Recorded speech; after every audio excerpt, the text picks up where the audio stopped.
Balik lagi di OPA, Obrolan Pajak 128. Ranai kuy, menjua-jua.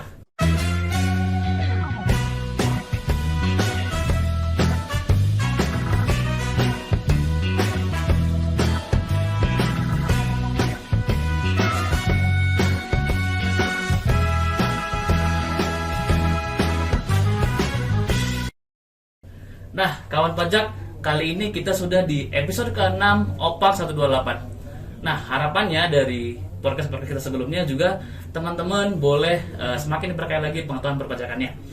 Oke teman-teman, di episode yang ke-6 ini seperti biasa, saya tidak sendiri, saya juga sudah bersama dengan seorang tamu yang begitu luar biasa. Di studio saat ini sudah bersama-sama dengan kita Bapak Anggra Warsono. Halo Pak, selamat siang. Selamat siang Mas. Boleh Pak, salam dulu Pak ke teman-teman OPA kita. Para atensi dari OPA, ya, selamat bertemu, selamat berjumpa dengan saya Anggra Warsono. Perkenalkan, saya adalah Kepala Kantor Wilayah Direktorat Jenderal Pajak Sumatera Utara 2. Ya, jadi sengaja hari ini hadir di Kabanjai, kantor saya di Pematang Siantar, khusus untuk menyapa kawan-kawan sekalian nih. Ya. Oke, baik Bapak. Teman-teman, kenapa tadi saya bilang beliau sangat spesial? Karena beliau ini Kepala Kantor Wilayah DJP Sumut 2, atau bisa kita bilang orang nomor 1 nih ya Pak di Kanwil Sumut 2 begitu. Oke, sebuah kesempatan yang langka, beliau boleh hadir bersama dengan kita. Nanti teman-teman kita boleh sama-sama cerita dengan beliau untuk kita boleh tahu lebih soal pajak. Nah, di kesempatan kali ini teman-teman kita akan bicara soal PPS atau Program Pengungkapan Sukarela. Nah, mungkin kawan-kawan pajak sebelumnya sudah pernah dengar PPS apa, atau mungkin bahkan belum tahu nih PPS itu apa sebenarnya. Nanti mungkin Bapak boleh Pak pertama jelaskan dulu Pak, sebenarnya PPS itu apa dan apa sih latar belakangnya ada program PPS ini Pak? Ya, terima kasih Mas William ya. Jadi program pengungkapan sukarela ini adalah ditulis ya di Undang-Undang terakhir nomor 7 tahun 2021 tentang harmonisasi peraturan perpajakan. Nah, ada klaster di sana dari undang-undang itu yang disebut dengan program pengungkapan sukarela. Nah, kenapa pengungkapan? Nah, karena kami merasa bahwa setelah teks amnesti 2016 dan 2017, ketika kemudian Direktorat Jenderal Pajak melakukan pemeriksaan, itu masih cukup banyak menemukan wajib pajak yang tidak mendeklarasikan hartanya di teks amnesti, gitu ya. Nah, karena teks amnesti hanya berlaku untuk tahun 2005 dan sebelumnya, bagaimana dengan tahun 2016 dan setelahnya? Itu sebabnya kemudian kita kenal ada dua skema nih di PPS ini ya. Yang pertama adalah untuk peserta teks amnesti 2016 dan 2017, untuk tahun pajak 2015 dan sebelumnya itu adalah untuk wajib pajak orang pribadi dan badan yang ikut teks amnesti pada waktu itu. Yang kedua adalah wajib pajak yang sampai dengan surat pemberitahuan tahunan 2020. Jadi artinya mulai 2016 sampai 2020 itu ada harta yang belum dilaporkan. Nah, harta yang belum dilaporkan ini bisa karena lupa, gitu ya. Bisa juga karena kesalahan ketika pencantuman dalam daftar harta di SPT. Padahal sebetulnya kalau disebut dengan harta itu merepresentasikan penghasilan ya. Kalau harta saya bertambah tahun ini 200 juta, artinya penghasilan saya itu 200 juta. Nah, khusus untuk PPS ini tidak dikenakan untuk seperti SPT tahunan, tapi dikenakan PPh final atas harta yang belum dilaporkan. Terus kemudian yang berikutnya adalah sampai dengan tahun ini cukup banyak data yang diterima oleh Direktorat Jenderal Pajak. Kita kenal ada yang disebut dengan ILAP ya, sesuai pasal 35A Undang-Undang KUP, terus kemudian EIOI. Jadi data secara spontan yang kita terima dari tax authority negara lain itu juga cukup banyak kita terima. Data dari Singapura, data dari Malaysia, dari Hong Kong, dari Jepang, dari Korea, dari semua negara yang punya keterikatan secara komunitas pajak dunia, itu mereka menyampaikan kepada kita. Tapi begitu juga sebaliknya, Indonesia juga menyampaikan data kalau misalnya berhubungan dengan wajib pajak yang ada di luar negeri juga. Jadi artinya sudah spontan sifatnya. Nah, ketika kita melakukan pengecekan dari data yang kita terima ini, kemudian adalah bahwa wajib pajaknya kok belum dilaporkan ya. hartanya ini. Nah, jadi ini adalah kesempatan yang sangat emas menurut saya, karena hanya mulai 1 Januari sampai dengan 30 Juni. Jadi ingat sekarang sudah Maret, tinggal Maret, April, Mei, Juni. Nah, jadi jangan lupa teman-teman sekalian, kalau merasa, oh iya ya ada yang belum saya laporkan nih harta saya. Nah, kalau Anda melaporkan SPT kan ada lampiran hartanya itu. Oh, deposito saya yang di Tokyo saya belum laporkan. Oh, saya punya apartemen di New York belum saya laporkan. Misalnya gitu. Nah, mungkin karena anak saya kirim sekolah ke Inggris. Saya kemudian membelikan apartemen untuk dia. Apartemennya belum dicatat di SPT saya. Itu bisa diikutkan di program PPS ini. Itu Pak William ya. Baik sekali Pak Angga. Berarti kalau boleh saya singkat sedikit Pak, berarti PPS ini sebenarnya tujuannya karena kita lihat nih ternyata masih banyak wajib pajak yang belum benar-benar menyampaikan SPT-nya ya Pak. Betul. Berarti kalau boleh kita anggap tujuannya berarti kita secara sukarela mengajak wajib pajak untuk memperbaiki dan mengakui penghasilan yang belum dilaporkan. Seperti itu kali ya Pak. Jadi contoh misalnya begini ya, ketika tax amnesty selesai 2017, kemudian misalnya 2018 kita memeriksa gitu ya, ternyata kita menemukan ada harta, misalnya kapal gitu ya, belum dilaporkan oleh wajib pajak. Nah, sanksi di Undang-Undang Tax Amnesty itu adalah 200%, sesuai pasal 18 ayat 3. Jadi Undang-Undang nomor 11 tahun 2016. Nah, ketika kita berbicara 200%, ya itu kan berat gitu ya. Nah, justru makanya ini kesempatan emas nih. Di undang-undang ini, undang-undang tax amnestinya sementara kita freeze sampai 30 Juni. Nah, Anda lakukan PPS, data yang Anda ungkap harta itu tidak akan dilakukan pemeriksaan, dan tarifnya tidak 200%, pasti jauh lebih rendah. Itu sebabnya saya mendorong kawan-kawan semua untuk mengikuti PPS ini. Oke, baik. Bapak tadi ada cerita soal kebijakan 1, kebijakan 2 nih Pak. Ya. Kebijakan 1 untuk wajib pajak yang sebelumnya sudah pernah ikut TA, kebijakan 2 yang belum pernah. Nah, boleh dijelasin nggak Pak, itu kebijakan 1 kira-kira tarifnya berapa, kebijakan 2 berapa begitu?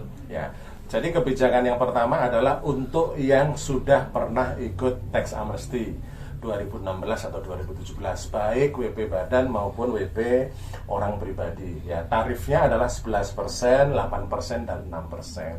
11% ini kalau saya punya deposito di Tokyo, belum saya laporkan, saya deklarasikan itu 11%. Ya, tapi ketika kemudian saya deklarasikan dan saya repatriasi itu artinya adalah saya pindahkan ke Indonesia, itu kena tarif yang lebih rendah lagi, 8%, termasuk deklarasi WP dalam negeri untuk aset-aset di dalam negeri. Nah, yang disebut dengan tarif 6% adalah deposito saya 2 miliar di Tokyo, saya pindahkan ke Indonesia, terus kemudian saya investasikan.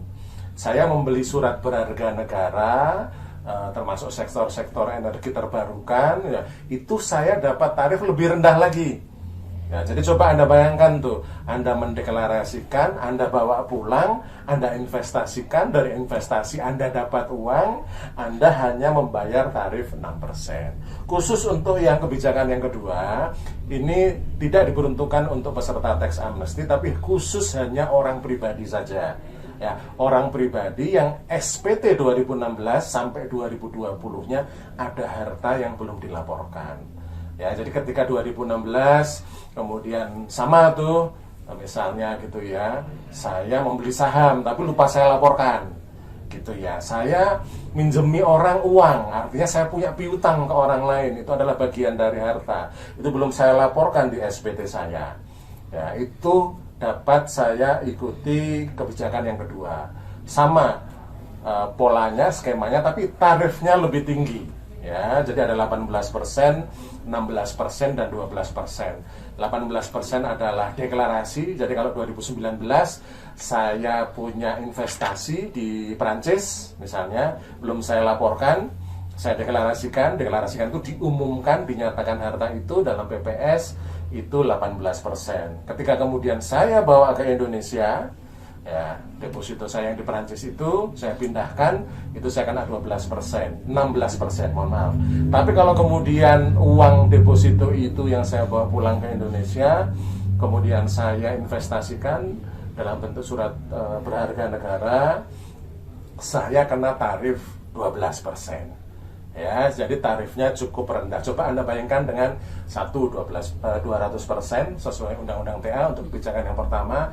Terus kemudian kalau kita berbicara tentang pemeriksaan, ya pemeriksaan itu ada sanksi 13 ayat 2 dan ada sanksi 13 ayat 3. Secara persentase jauh lebih besar daripada kalau kita ambil angka yang terendah di sini 12% untuk kebijakan kedua maupun 6% untuk kebijakan yang pertama.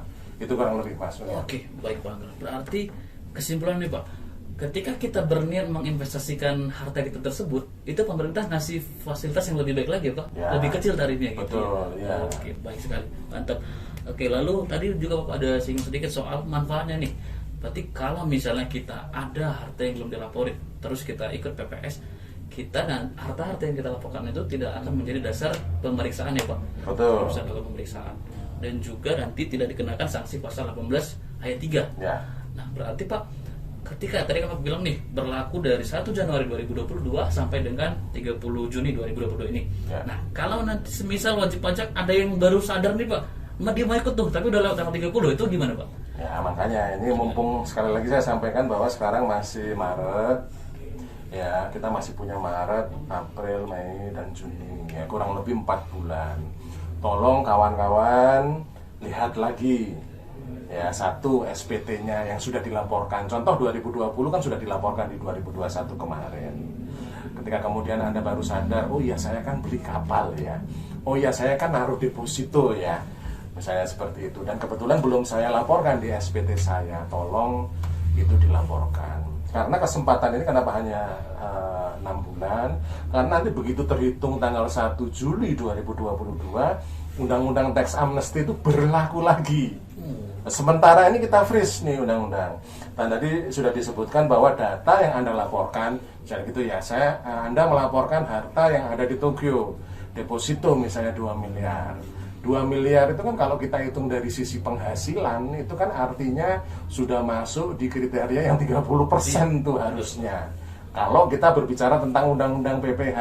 Tapi Anda hanya membayar di sini dengan tarif tergantung tadi masih tetap di Tokyo atau Anda bawa ke sini, Anda bawa dan diinvestasikan atau tidak, ada pilihan tarifnya yang semuanya itu lebih rendah dari tarif PPh ya. Kalau nilai harta Anda itu lebih dari 5 miliar, perlu diketahui bahwa tarif sekarang adalah 35% ya untuk tahun 2022 sesuai undang-undang yang HPP yang sekarang. Jadi ya saya tidak bilang ini diskon ya, tapi ini sebetulnya adalah kami punya data, kami ingin Anda sukarela sebelum kami nanti Juni akan menindaklanjuti misalnya dengan pemeriksaan. Kami punya datanya kok tidak Anda lakukan ya, padahal Anda sudah kita himbau untuk ikut PPS. Jadi menurut saya jauh lebih baik Anda ungkap sendiri secara sukarela gitu ya, sehingga nanti begitu 1 Juli Undang-Undang TA-nya berlaku lagi, kemudian tarif PPh-nya juga kembali ke normal gitu ya. Karena tidak berlaku lagi periodisasi ini, Anda sudah tenang gitu. Benar sekali. Ya. Itu Mas William. Berarti sesuai dengan tagline PPS, ungkap saja. Ya. Daripada kita nanti ketahuan datanya ada sanksi bayar 100%, mending ikut sekarang ya Pak. Betul. Jauh lebih ringan nih tarifnya. Saya ingin berbicara yang simpel aja lah. Iya. Oh ternyata saya punya polis asuransi ya untuk anak saya, untuk belajar dia, yang lupa saya laporkan. Itu ya. Anda tinggal hitung aja deh. Oh saya investasi asuransi untuk pendidikan mulai 2017. Terus sekarang udah tahun 2020, sekian tahun nilainya udah sekian, karena setiap tahun saya bayar sekian juta misalnya, Anda tinggal laporkan saja, gitu kan? Karena itu artinya apa? Itu adalah piutang Anda, itu harta Anda itu. Ya, jadi yang disebut dengan harta itu adalah luas gitu ya. Saya membeli saham, tapi perusahaannya perusahaan keluarga, perusahaannya perusahaan tertutup, tidak selalu perusahaan yang ada di bursa efek gitu ya. Saya memberikan pinjaman ke orang lain, jadi saya punya piutang, itu juga harta ya. Jangan kemudian Anda berpikir bahwa ini nggak akan ketahuan gitu loh. Sementara lawan transaksi yang Anda pinjami, dia menghitung bunganya. Nah data bunga itu masuk ke kami ya. Data itu sudah ada di kami ya. Tadi saya sampaikan bahwa konstruksi Undang-Undang KUP itu pasal 35A dari instansi, lembaga, asosiasi, pihak lainnya kami dapatkan gitu ya. Terus kemudian sesama tax authority di seluruh dunia, apa yang disebut dengan automatic exchange of information yang sifatnya spontaneous, itu juga kita dapatkan gitu ya. Belum lagi data-data yang tersebar yang kita bisa search dari internet misalnya seperti itu.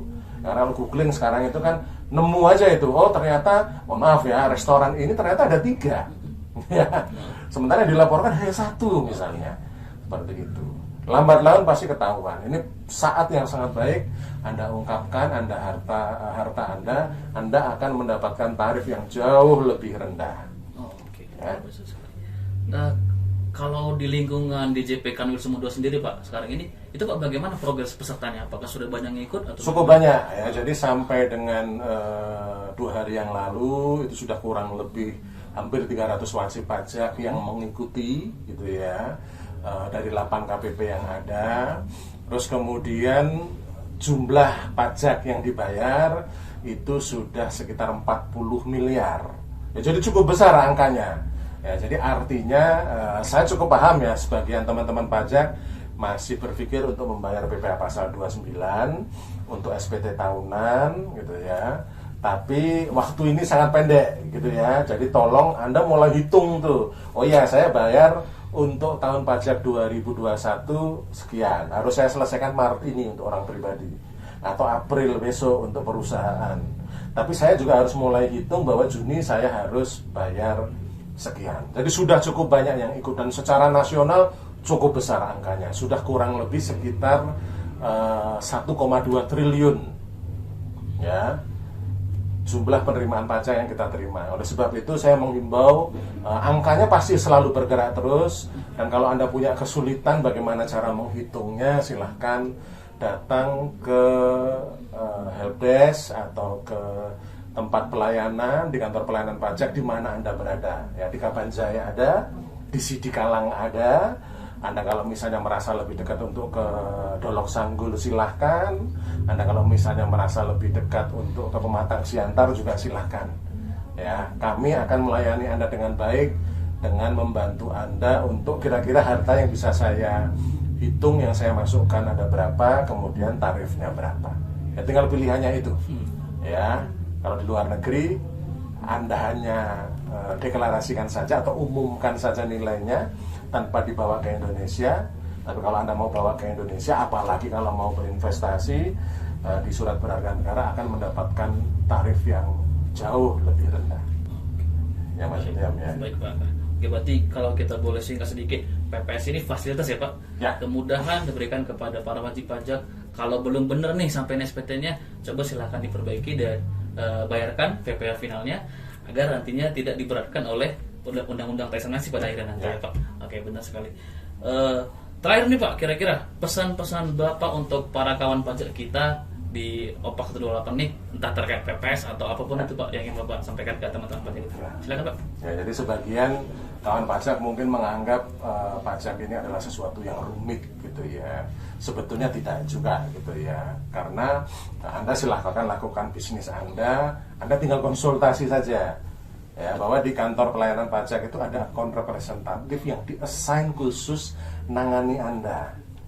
Ya, jadi misalnya, oh saya tinggal di kelurahan ini, di kecamatan ini nih, di Pak Barat. Ya, kalau Anda belum terinfo, silakan tanya KPP, AR saya siapa sih? Nah, nanti AR itu akan membantu Anda. Kalau saya mengeluarkan uang ini, kewajiban pajak saya ada atau enggak? Kalau misalnya ada kewajibannya, tarifnya berapa? Saya harus bayar berapa? Paling lambat kapan? Saya harus laporkan atau tidak? Ya, karena perlu dipahami bahwa di pajak ini keterlambatan pembayaran, termasuk keterlambatan pelaporan, itu ada sanksinya. Saya harus sampaikan seperti ini ya. Jadi ayo pelajari, ayo kenali pajak dengan baik. Ya, Anda sudah mempunyai akun representatif masing-masing, tolong hubungi akun representatif Anda.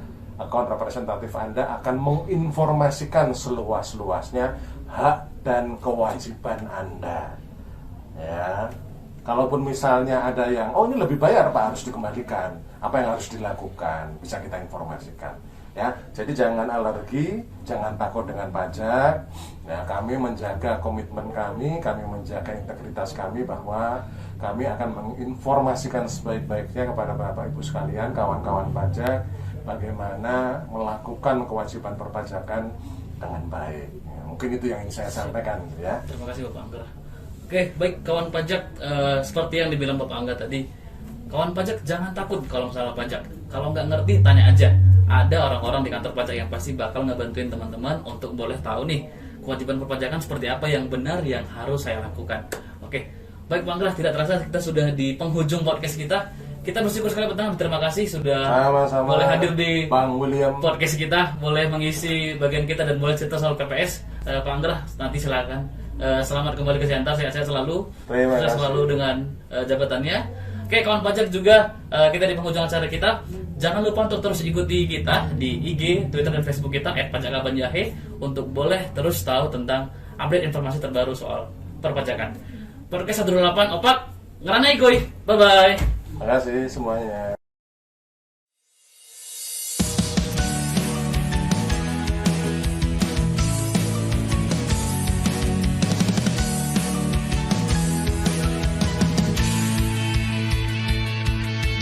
Selamat datang para insan pada program pengungkapan suka.